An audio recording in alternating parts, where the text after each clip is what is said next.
দিন কয়েক ধরেই চর্চার শিরোনামে রাজর্ষি দে। সম্প্রতি পরিচালক নিজেই সিনেমা থেকে বিরতি নিতে চেয়েছিলেন। এর মাঝেই বেসরকারি চ্যানেলের ভুয়ো নথি, স্ট্যাম্প, লোগো ব্যবহার করার অভিযোগে এফআইআর দায়ের করা হয় পরিচালক রাজর্ষি দের বিরুদ্ধে। ফেডারেশন অফ সিনে টেকনিশিয়ানস এবং ওয়ার্কার্স অফ ইস্টার্ন ইন্ডিয়ার সভাপতি স্বরূপ বিশ্বাসের নামে টাকা তোলার অভিযোগও ওঠে পরিচালকের নামে। এমনকি নুসরত জাহানের সই নকল করার অভিযোগ উঠেছে তার বিরুদ্ধে।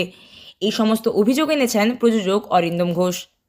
অরিন্দম ঘোষ জানিয়েছেন, গোলযোগ শুরু হয়েছিল ও মন ভ্রমণ নামে ছবির প্রযোজনার সময়। ছবিটির যৌথ প্রযোজক ছিলেন নুসরত জাহান। তবে পরিচালক রাজর্ষি দে ঠিকমতো হিসেব দিতে না পারায় তিনি ও প্রিয়াঙ্কা বিনিয়োগ বন্ধ করে দেন। এরপর ছবির কলাকুশলীরা পারিশ্রমিক চাইছিলেন, তাই পরিচালক ফোন করে তাদের টাকা মিটিয়ে দিতে বলেন। তবে হিসেবে গোলযোগ থাকায় রাজর্ষির অনুরোধ তারা রাখেননি বলেই জানান অরিন্দম ঘোষ।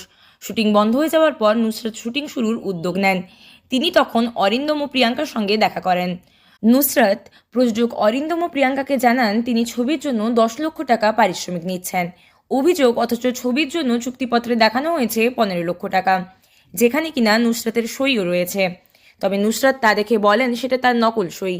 অর্থাৎ পরিচালক রাজর্ষি দে নুসরতের সই জাল করেছেন বলে অভিযোগ। যদিও আবার তার বিরুদ্ধে ওঠা অভিযোগ অস্বীকার করেছেন রাজর্ষি দে। পরিচালকের দাবি, তিনি বা তার প্রযোজনা সংস্থার কেউই সই জাল করেননি।